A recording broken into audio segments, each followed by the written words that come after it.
અને સૌરાષ્ટ્ર રાજકોટનો પાટનગર છે એટલે રાજકોટથી ડેઈલી એક ટ્રેન મળે. મીના સાહેબ આપણે ઘણી વખત વાત થયેલી છે અને ઉપર પણ રજૂઆત કરી છે, તો મનસુખભાઈ એટલું એમાં પૂરક થઈ અને અમને એક રાજકોટથી હરિદ્વારની ટ્રેન મળે એવી એક ખાસ વિનંતી છે. અને વર્ષોથી રજૂઆત કરું છું પણ મીડિયાવાળા એમ કે રામભાઈનું કંઈ ઉપજતું નથી ઉપર, એટલે હવે એનો ટોન નહીં સાચો હશે કે જે કંઈ હોય, પણ જો ટ્રેન મળી જાય તો લોકોને સુખાકારી મળે અને ટ્રેન ક્યાંય ચેન્જ ન કરવી પડે. ખાસ તો મુશ્કેલી એ થાય છે કે ઉંમરલાયક લોકો હોય છે અથવા ગ્રામ્ય વિસ્તાર હોય ટ્રેન ચેન્જ કરવામાં, અને રેગ્યુલર જો અહીંથી ટ્રેન મળે તો પેસેન્જર પણ પુષ્કળ મળે એમ છે.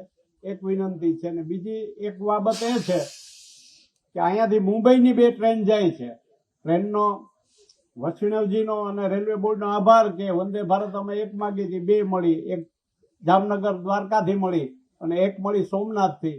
એ તો આભાર છે, પણ 2 ટ્રેન એવી છે કે જે રાજકોટથી બોમ્બે જાય છે, પણ અહીંયાથી જવામાં બેયની વચ્ચેનો ડિસ્ટન્સ ખૂબ ઓછું છે, માર્જિન જે ટાઈમ હોવો જોઈએ.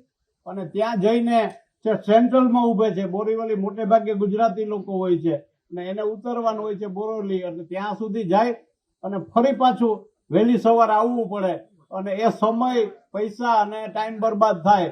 એટલે મારે રેલવે બોર્ડને અને મનસુખભાઈને આપના માધ્યમથી રજૂઆત, મનસુખભાઈ, કે આ 2 ટ્રેનનું સોલ્યુશન થઈ જાય. અયોધ્યા ભલે મોડી આપો પણ અમને હરિદ્વાર રેગ્યુલર મળી જાય એવી વિનંતી છે.